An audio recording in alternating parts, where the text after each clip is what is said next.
Oi pessoal, hoje eu gostaria de dar continuidade à leitura da obra chamada 1984, do autor George Orwell. Na última leitura que eu fiz aqui para o canal, já faz bastante tempo, fiz há 2 meses, eu tinha lido até a página 72 da obra, né? E hoje eu gostaria de dar continuidade, iniciando-me aí a partir do capítulo 6 do livro, página 73, e eu gostaria de ler então até a página 113, tá? Na segunda parte do livro, cuja inicia os capítulos todos novamente. O que significa dizer isso? A parte 1 do livro até o capítulo 8. Quando se inicia a parte 2, o livro volta para o capítulo 1, ok? Então, o livro ele é dividido em 3 partes, tá? A primeira parte vai até o capítulo 8, a segunda parte vai até o capítulo... Deixa eu ver. A segunda parte vai até o capítulo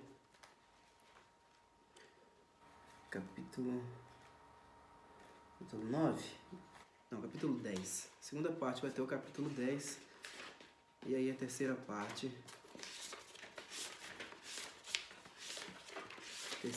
vai até o antes do apêndice. A terceira parte vai até o capítulo 6, ok? Então, 8, 10 e 6. Tá? Vamos lá, pessoal. O livro é um pouco denso, então eu espero que vocês continuem me acompanhando nessa leitura aí, que é um pouco maçante, sim, mas trata-se de uma das maiores obras da humanidade, ok? Então eu espero que vocês continuem me acompanhando, por favor. Capítulo 6. Winston estava escrevendo no diário. Foi 3 anos atrás. Foi uma noite escura em uma rua lateral estreita perto de alguma grande estação de trem. Ela estava parada perto de uma porta na parede, debaixo de um poste de luz que mal iluminava. Tinha um rosto jovem com uma camada espessa de pintura. Foi a pintura que me atraiu, sua brancura, com uma máscara e os lábios vermelhos brilhantes. Mulheres do partido nunca pintam um rosto. Não tinha mais ninguém na rua, nenhuma teletela. Ela falou $2. No momento era difícil demais prosseguir. Ele fechou os olhos e pressionou os dedos sobre as pálpebras, tentando interromper a visão recorrente. Sentiu uma tentação quase esmagadora de berrar uma série de palavras sujas a plenos pulmões. Ou de bater a cabeça na parede, chutar a mesa, atirar o tinteiro pela janela. Fazer qualquer coisa violenta ou barulhenta ou dolorosa que pudesse apagar a lembrança que o atormentava. Seu pior inimigo, pensou, é seu próprio sistema nervoso. A qualquer momento, a tensão era capaz de se manifestar em algum sintoma visível. Lembrou-se de um homem por quem tinha passado na rua algumas semanas antes. Um homem de aparência bastante comum, um membro do partido de 35 anos ou 35 ou 40 anos. Alto e magro, carregando uma pasta. Estavam separados por poucos metros quando o lado esquerdo do rosto do homem de repente se deformou em um espasmo. Aconteceu de novo quando passaram pelo outro, apenas uma fisgada, trêmula e rápida como o clique de uma câmera, mas obviamente habitual. Winston se lembrou de na hora ter pensado, o pobre diabo está acabado. E o mais assustador era que o movimento tinha sido com certeza inconsciente. O perigo mais mortal era falar, no sono. Não havia maneira de se proteger contra isso, até onde ele conseguia entender. Tomou fôlego e continuou escrevendo. Eu passei com ela pela porta, atravessei um quintal e entrei em uma cozinha subterrânea. Tinha uma cama encostada na parede e um abajur de luz fraca na mesinha. Winston estava muito nervoso. Se pudesse cuspir, teria se acalmado. Enquanto se encontrava com a mulher na cozinha subterrânea, pensou em Catherine, sua esposa. Era casado, ou de todo modo tinha sido, provavelmente ainda o era, pois até onde sabia sua esposa não estava morta. Ele pareceu respirar de novo o odor abafado da cozinha subterrânea, um misto de insetos, roupas sujas e perfume falsificado barato, mas ainda assim atraente, porque nenhuma mulher do partido jamais usava perfume, nem uma pessoa conseguiria imaginá-lo usando. Só os proletários usavam perfume. Em sua mente, o cheiro era inextricavelmente associado à fornicação. Ir com aquela mulher fora seu primeiro lapso em 2 anos. Ou perto disso. Andar com prostitutas era proibido, lógico, mas se tratava de uma daquelas regras que você ocasionalmente conseguia quebrar. Algo arriscado, mas não a ponto de ser uma questão de vida ou morte. Ser pego como uma prostituta poderia significar 5 anos em um campo de trabalho, não mais se você não tivesse cometido outro erro. E era fácil desde que você conseguisse evitar ser pego no ato. Os bairros mais pobres eram lotados de mulheres prontas a se vender. Algumas podiam ser compradas com uma garrafa de gin que os proletas não deveriam beber. Tacitamente, o partido parecia até encorajar a prostituição como um escape para instintos que não podiam ser totalmente suprimidos. A mera devassidão não importava muito, contanto que fosse dissimulada e fria e só envolvesse as mulheres de uma classe invisível e desprezada. O crime imperdoável era a promiscuidade entre membros do partido. Porém, embora fosse um dos crimes que os acusados nos grandes expurgos sempre confessassem, era difícil imaginar que de fato acontecesse. O objetivo do partido não era apenas evitar que homens e mulheres criassem vínculos que não pudessem controlar. Seu propósito real e não declarado era eliminar todo o prazer do ato sexual. Nem tanto o amor, mas o erotismo era o inimigo, tanto dentro quanto fora do casamento. Todos os casamentos entre membros do partido precisavam ser aprovados por um comitê específico, e apesar de o princípio nunca ter sido claramente declarado, a permissão era sempre recusada se o casal em questão desse a impressão de ter alguma atração física. O único propósito reconhecido do casamento era gerar crianças para servir o partido. O intercurso sexual devia ser visto como uma operação secundária e ligeiramente, repulsiva, como fazer uma lavagem intestinal. Isso nunca fora dito com palavras claras, mas de um modo indireto era estimulado nos membros do partido desde a infância. Existiam até organizações, como a Liga Juvenil Antissexo, que defendiam o celibato absoluto para os dois sexos. Todas as crianças deviam ser geradas por inseminação artificial, insemar em novo idioma, e educadas em instituições públicas. Isso, Winston sabia, não era levado muito a sério, mas de alguma forma se ajustava à ideologia geral do partido. O partido tentava aniquilar o instinto sexual, ou se ele não pudesse ser eliminado, distorcê-lo e torná-lo sujo. Winston não sabia por que era assim, mas parecia normal. E no que dizia respeito às mulheres, os esforços do partido haviam sido amplamente bem-sucedidos. Pensou de novo em Catherine. Devia fazer 9, 10, quase 11 anos desde que ambos haviam se separado. Era curioso como pensava pouco nela. Por dias a fio nem mesmo se lembrava de que tinha sido casado.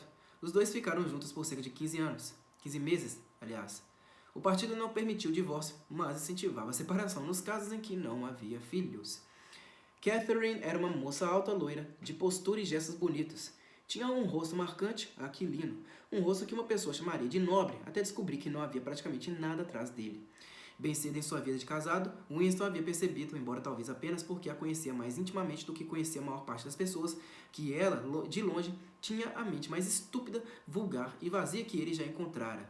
Não havia um só pensamento que não fosse um lema, e nenhuma única cretinice, absolutamente nenhuma, que ela não fosse capaz de engolir se o partido oferecesse. Ele a apelidou em seu íntimo como a trilha sonora humana. Ainda assim, poderia ter conseguido viver com ela se não fosse por somente uma coisa: sexo. Assim que a tocava, ela parecia se contrair e enrijecer, como se abraçasse um boneco articulado de madeira. E o estranho era que, mesmo quando Catherine o puxava para si, ele tinha a sensação de ser ao mesmo tempo empurrado para longe com toda a força. A rigidez dos músculos femininos passava essa impressão. Ela ficava deitada de olhos fechados, nem resistindo, nem cooperando, mas se submetendo. Era extremamente embaraçoso e, depois de um tempo, péssimo. Mesmo assim, ele teria aguentado viver desse jeito se tivessem combinado permanecer em celibato. Curiosamente, Catherine recusava. Deveriam ter um filho, se pudesse, ela dizia. Então o ato continuou a ocorrer uma vez por semana com bastante regularidade, sempre que não fosse impossível. Ela até costumava lembrá-lo a respeito pela manhã, como algo que precisasse ser feito à noite e não pudesse ser esquecido. E dava 2 nomes para o ato. Um era fazer um bebê, o outro era nosso dever para com o partido. Sim, ela realmente usara esta frase. Winston logo desenvolveu um sentimento de pânico quando o dia marcado se aproximava, mas por sorte nenhum filho apareceu. No fim, ela concordou em desistir de tentar e logo depois ambos se separaram. Winston suspirou em silêncio, pegou a pena de novo e escreveu. Ela se atirou na cama e, de uma vez, sem nenhum tipo de preliminar, do jeito mais tosco que se pode imaginar, levantou a saia. Ele viu a si mesmo de pé sob a luz fraca do lampião, com o cheiro de insetos e perfume barato nas narinas, e no coração um sentimento de derrota e remorso, que mesmo naquela hora se misturava à lembrança do corpo branco de Catherine, congelado para sempre pelo poder hipnótico do partido. Por que sempre tinha que ser assim? Por que ele não podia ter uma mulher sua, em vez daqueles embates sujos com intervalos de anos? Mas um verdadeiro caso de amor era um evento quase inimaginável. As mulheres do partido eram todas iguais, com celibato entranhado tão profundamente quanto a lealdade à agremiação. Por meio de um condicionamento precoce e cuidadoso, por meio de jogos e água fria, pelas bobagens que lhes apresentavam na escola, nos espiões e na Liga Jovem, por leituras, desfiles, canções, lemas e música marcial, o sentimento natural tinha sido expulso delas. Estavam todas influenciadas como o partido queria que estivessem. E o que Winston desejava mais até do que ser amado era romper aquela barreira de virtude, ainda que uma única vez na vida. Sexo feito com sucesso era rebelião. Desejo era pensamento-crime. Até mesmo ter despertado Catherine, se tivesse conseguido tal coisa, teria sido como uma sedução, embora ela fosse sua esposa. Mas o resto da história precisava ser anotado. Ele escreveu: aumentei o lampião quando eu a vi à luz. Depois da escuridão, a luz tênue do lampião de parafina parecia muito intensa. Pela primeira vez ele conseguiu enxergar direito a mulher, deu um passo em direção a ela e depois parou, cheio de desejo e terror. Sua consciência pesava ao pensar no risco que havia assumido ao ir até lá. Era bem possível que as patrulhas o capturassem na saída. Poderiam inclusive estar à espera do lado de fora naquele preciso instante. E se ele fosse embora sem ter feito o que tinha ido fazer lá? Precisava ser anotado, precisava ser confessado. Ele havia visto de repente, à luz do lampião, que a mulher era velha. A pintura em seu rosto muito grossa poderia rachar como máscara de gesso. Havia mechas brancas em seu cabelo, mas o detalhe verdadeiramente assustador era que a boca se abria um pouco, revelando nada a não ser uma escuridão cavernosa. Ela não tinha um único dente. Ele escreveu apressadamente em uma letra rabiscada. Quando eu a vi à luz, ela era uma mulher bem velha, de 50 anos no mínimo. Mas eu fui em frente e fiz mesmo assim.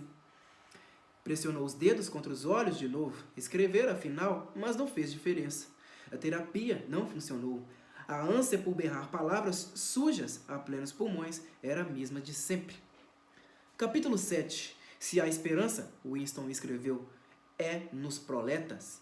Se havia esperança, tinha de ser nos proletas, porque só de lá, nas massas agitadas e menosprezadas, 85% da população da Oceania poderia vir a força que destruiria o partido. O partido não poderia ser derrubado por si mesmo. Seus inimigos, se é que existiam, não tinham como se juntar, nem mesmo como se identificar mutuamente.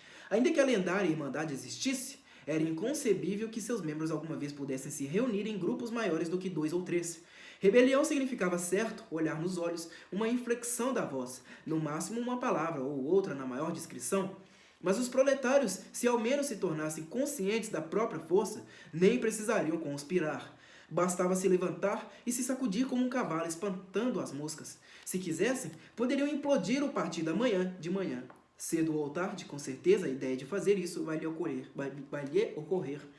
Apesar disso, Winston se lembrou de como certa vez descia uma ladeira lotada, quando o grito de uma turba, vozes de mulher, tinha explodido em uma rua pouco adiante. Era um grito impactante de raiva e de desespero. Um profundo que vibrava como um sino. Seu coração deu um salto. Começou, ele pensou, um motim. Os proletas estavam se libertando, afinal. Chegando ao local, o que ele viu foi uma multidão de 200 ou 300 mulheres amontoadas ao redor das barracas de um mercado ao ar livre, com expressões trágicas, como se fossem as passageiras condenadas de um navio a pique. Mas naquele momento o desespero generalizado se estilhaçou em uma multiplicidade de brigas individuais. Parecia que uma das barracas estava vendendo caçarolas de latão. Eram coisas ordinárias, frágeis, mas qualquer tipo de panela era sempre difícil de conseguir. Mas o suprimento repentinamente chegava ao fim. As mulheres bem-sucedidas, puxadas e empurradas pelas outras, tentavam escapar com suas panelas, enquanto dúzias de outras gritavam ao redor da barraca, acusando o vendedor de favoritismo e de ter mais panelas de reserva em algum lugar. Houve uma nova explosão de gritos. 2 mulheres inchadas, uma delas perdendo cabelo, haviam agarrado a mesma panela e tentavam arrancá-la das mãos uma da outra. Por um outro momento, ambas lutaram e depois o cabo se soltou. Winston as observou com asco, ainda assim por apenas um instante. Que poder quase assustador tinha suado naqueles gritos de umas poucas centenas de gargantas. Por que é que elas nunca pareciam gritar daquele jeito sobre nada que realmente importasse? Ele escreveu. Até que elas se tornem conscientes, nunca vão se rebelar. E até depois de se rebelar, não podem se tornar conscientes, Essa frase refletiu quase poderia ser a transcrição de um dos livros do partido. O partido alegava, é claro, ter libertado os proletas das amarras. Antes da Revolução... Vou precisar tomar água.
Antes da Revolução, eles foram hediondamente oprimidos pelos capitalistas, tinham passado fome e sido açoitados. Mulheres haviam sido forçadas a trabalhar nas minas de carvão e ainda trabalhavam, aliás. Crianças eram vendidas para as fábricas aos 6 anos.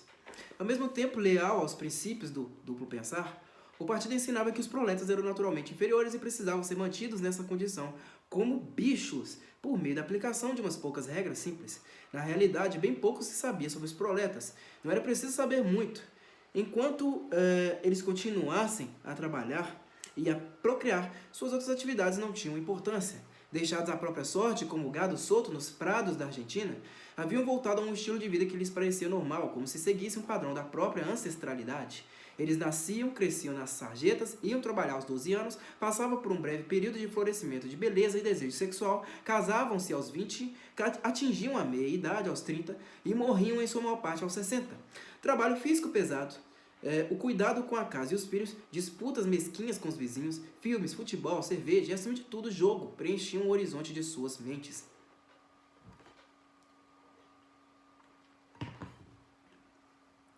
Mantê-los sob controle não era difícil.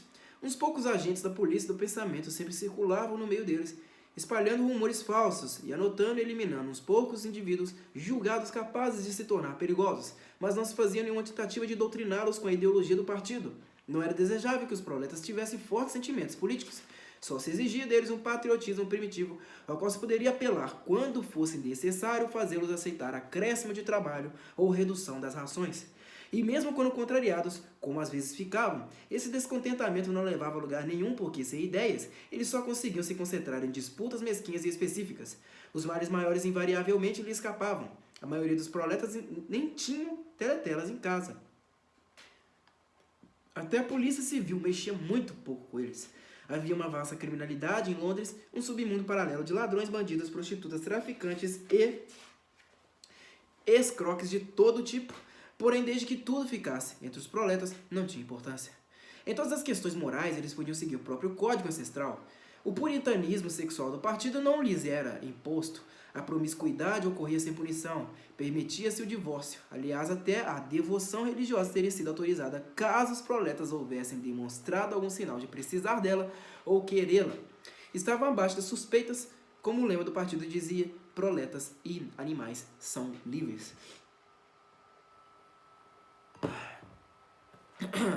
Winston se abaixou e cuidadosamente coçou a úlcera varicosa. Tinha voltado a pinicar. Também sempre voltava a impossibilidade de saber, aliás, como era a vida de verdade antes da Revolução. Ele tirou da gaveta um exemplar de um livro de história para crianças que havia tomado emprestado da senhora Parsons e começou a copiar um trecho no diário. Nos velhos tempos, dizia, antes da Revolução Gloriosa, Londres não era a cidade bonita que conhecemos hoje. Era um lugar escuro, sujo e miserável, onde quase ninguém tinha o suficiente para comer e onde centenas e milhares de pobres não tinham botas para calçar, nem um telhado sobre o qual dormir. Crianças que não eram mais velhas do que você precisavam trabalhar 12 horas por dia para patrões cruéis que as açoitavam com chicotes se elas trabalhassem devagar e não as alimentavam com nada além de crostas de pão mofado e água. Porém, em meio a essa pobreza terrível, havia umas poucas casas grandes e bonitas habitadas por homens ricos que tinham até 30 criados para cuidar deles. Esses homens ricos eram chamados de capitalistas. Eles eram homens gordos, feios e de rosto malvado, como o da figura na página oposta. Você pode ver que está vestindo um casaco preto e comprido que se chamava sobrecasaca e um chapéu estranho e brilhante em forma de chaminé de fogão que se chamava cartola. Esse era o uniforme dos capitalistas e ninguém mais tinha permissão para usá-lo. Os capitalistas eram donos de todas as coisas do mundo e todo mundo era escravo deles. Eles possuíam toda a terra, todas as casas, todas as fábricas e todo o dinheiro. Se alguém os desobedecia, eles podiam mandar a pessoa para a prisão ou tirar o seu emprego e assim matá-la de fome. Quando uma pessoa comum falava com um capitalista, precisava se encolher e se curvar, tirar o chapéu e chamá-lo de senhor. O chefe de todos os capitalistas era chamado de rei e ele conhecia o resto do livro. Haveria menção aos bispos em suas vestes de cambraia, aos juízes em suas togas de pele de arminho, ao pelourinho, ao tronco, ao engenho e ao chicote, ao banquete do senhor prefeito e ao costume, de beijar os pés do papa. Existia também uma coisa chamada Jus Primae Noctis, não sei como é que se pronuncia isso, que provavelmente não seria citado em um livro para crianças. Tratava-se de uma lei pela qual todo capitalista tinha o direito de dormir com qualquer mulher que trabalhasse em uma de suas fábricas. Como saber qual parte era mentira? Talvez fosse verdade que o ser humano médio estivesse melhor agora do que antes da Revolução. A única evidência em contrário era o protesto mudo dos seus próprios ossos, o sentimento instintivo de que as condições em que você vivia eram intoleráveis e que em alguma outra época deveria ter sido diferente. Ocorreu-lhe que a única coisa verdadeiramente característica da vida moderna não era uma crueldade e insegurança, mas simplesmente, aliás, a crueza, a sujeira, a apatia. A vida, se você olhasse ao redor, não era diferente apenas das mentiras que saíam das teletelas, mas também dos ideais que o partido tentava atingir. Grande parte dela, até para um membro do partido, era neutra e apolítica. Uma questão de se acabar em trabalhos extenuantes, lutar por um espaço no metrô, serzir uma meia gasta, mendigar um tablete de sacarina, economizar uma ponta de cigarro. O ideal estabelecido pelo partido era grandioso, terrível, genial. Um mundo de aço e concreto, de máquinas monstruosas e armas aterradoras. Uma nação de guerreiros e fanáticos marchando adiante em perfeita união, todos pensando igual e gritando os mesmos lemas, sempre trabalhando, lutando, triunfando, perseguindo. 300 milhões de pessoas, todas com o mesmo rosto. A realidade era decadente, cidades imundas onde pessoas subnutridas zanzavam em sapatos furados por casas remendadas do século XIX que sempre fediam a repolho e lavatórios ruins. Winston pareceu ter uma visão de Londres, vasta e arruinada, lar de milhões de latões de lixo, e misturada a isso estava a figura da senhora Parsons, uma mulher de rosto vincado e cabelo ralo lutando inutilmente com um cano entupido. Ele se abaixou e coçou o tornozelo de novo. Dia e noite, as teletelas bombardeavam seus ouvidos com estatísticas provando que, na atualidade, as pessoas tinham mais comida, mais roupas, casas melhores e entretenimento de qualidade, que viviam mais, trabalhavam menos, eram mais altas, mais saudáveis, mais fortes, mais felizes, mais inteligentes, mais estudadas do que as pessoas de 50 anos antes. Nenhuma palavra disso, porém, jamais poderia ter sido comprovada ou refutada. O partido alegava, por exemplo, que 40% dos proletas adultos eram alfabetizados. Antes da Revolução, dizia-se, eram apenas 15%. Ou que a taxa de mortalidade infantil era de apenas 160 por mil, enquanto antes da Revolução tinha sido de 300 por mil, e assim por diante. Era como uma equação simples com duas variáveis. Talvez literalmente cada palavra nos livros de história, mesmo que uma pessoa aceitasse sem questionar, fosse pura fantasia. Pois até onde ele sabia, poderia nunca ter existido uma lei como a Jus Primae Noctis, criatura como um capitalista ou um adereço como uma cartola. Tudo se dissolvia na névoa, o passado era apagado, o apagado era esquecido, a mentira se tornava verdade. Apenas uma vez na vida, Winston possuíra, depois do evento, isso era o que importava, uma evidência concreta e definitiva de um ato de falsificação. Ele a havia segurado entre os dedos por quase 30 segundos. Em 1973, deve ter sido, não importava quanto, mas mais ou menos na época em que ele e Catherine se separaram, mas a data de fato relevante era 7 ou 8 anos antes.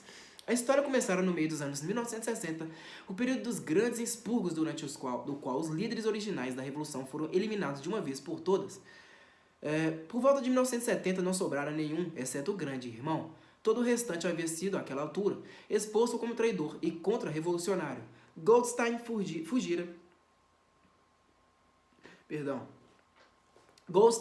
fugira e ninguém sabia onde estava escondido. Quanto aos outros, alguns haviam simplesmente desaparecido, ao passo que a maioria foram executados depois de julgamentos públicos dramáticos nos quais todos confessaram seus crimes. Entre os últimos sobreviventes havia 3 homens, chamados Jones, Aronson e Rutherford, que devem ter sido presos em 1965. Como quase sempre acontecia, eles desapareceram por 1 ano ou mais, de modo que não se sabia se estavam vivos ou mortos, e depois subitamente trazidos a público para incriminar a si mesmos do modo habitual. Eles admitiram colaboração com a inteligência do inimigo, que também era a Eurásia, desfalque de dinheiro público, assassinato de vários membros do partido, intrigas contra a liderança do grande irmão, iniciadas muito antes da Revolução, e atos de sabotagem que causaram centenas de milhares de mortes.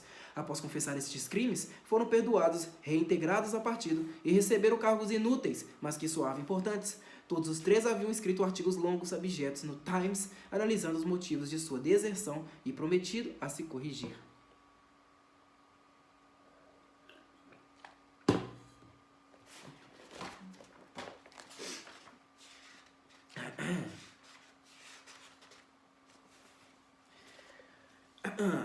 Algum tempo depois da soltura, Winston viu os 3 no café Castanheira.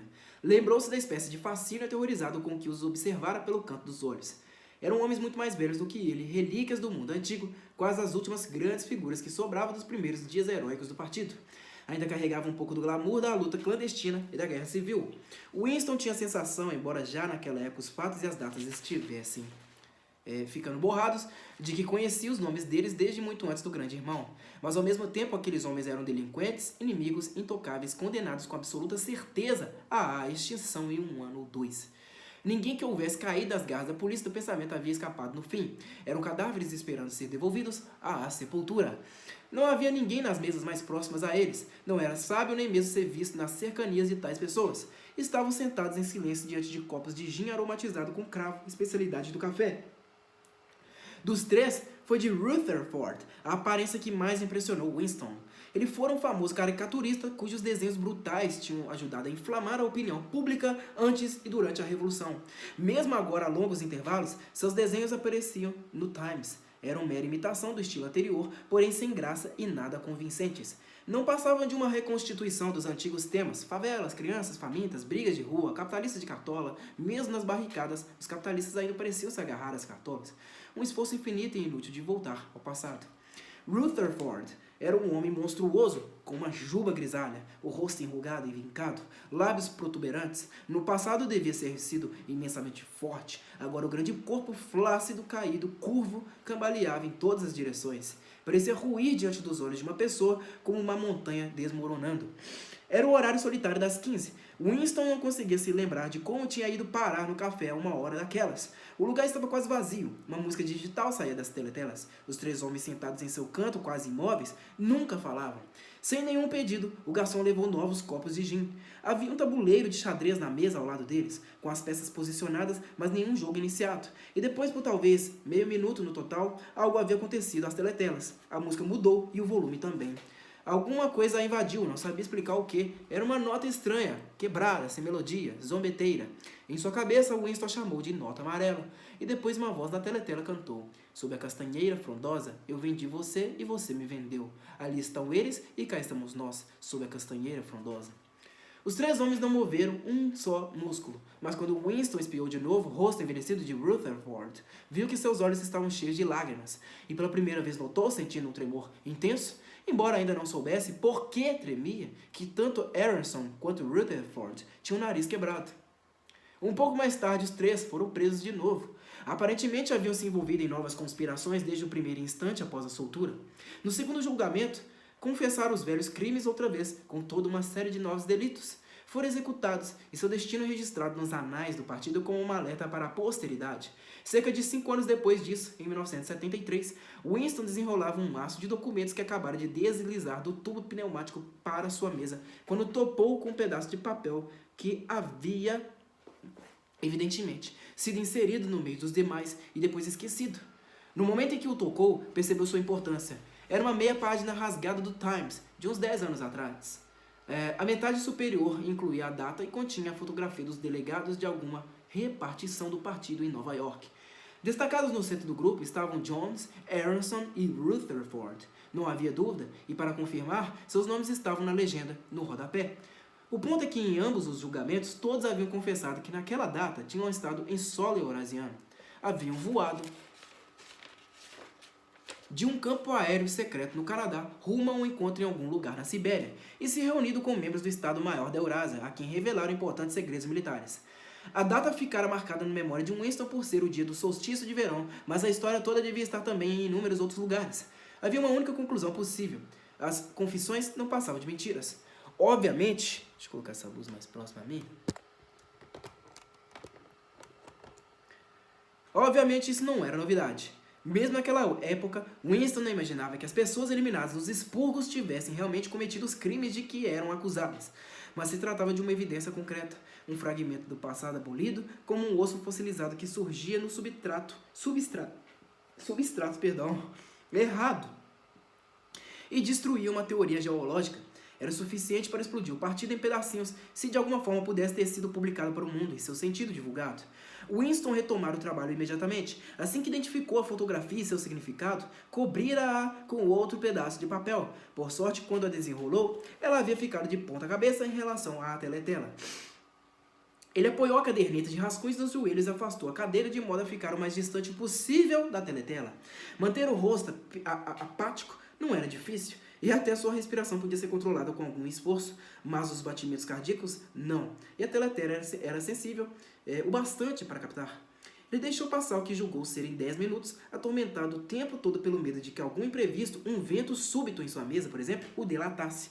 Depois, sem descobri-la, jogou a fotografia no buraco da memória, junto com outros papéis usados. Dentro de talvez 1 minuto, ela teria virado cinzas. Isso acontecera 10, 11 anos atrás. Hoje, provavelmente, ele teria guardado aquela fotografia. Era curioso que o fato de a ter segurado entre os dedos lhe parecesse fazer diferença, mesmo agora, quando a foto, assim como o evento que ela registrava, era apenas uma lembrança. Seria o controle do partido sobre o passado menos forte porque um pedaço de evidência inexistente já tivesse existido? Mas supondo que a fotografia pudesse de alguma forma ser ressuscitada de suas cinzas, ela poderia nem ser uma prova. Na época em que ele fez a descoberta, a Oceania não estava mais em guerra com a Eurásia, e para os agentes da Lestásia, os 3 homens mortos com certeza tinham traído seu país. Desde então, haviam ocorrido outras alterações, 2, 3, ele não conseguia recordar quantas. Muito provavelmente as confissões haviam sido reescritas várias vezes até que os fatos e as datas originais não tivessem a menor importância. O passado não apenas se alterava uma vez, mas continuamente. O que mais o afligia com a sensação de pesadelo era que ele jamais entendera claramente por que uma farsa daquelas era levada a cabo. As vantagens imediatas de falsificar o passado eram óbvias, mas a finalidade última continuava misteriosa. Ele apanhou a pena de novo e escreveu: "Eu entendo como, eu não entendo por quê."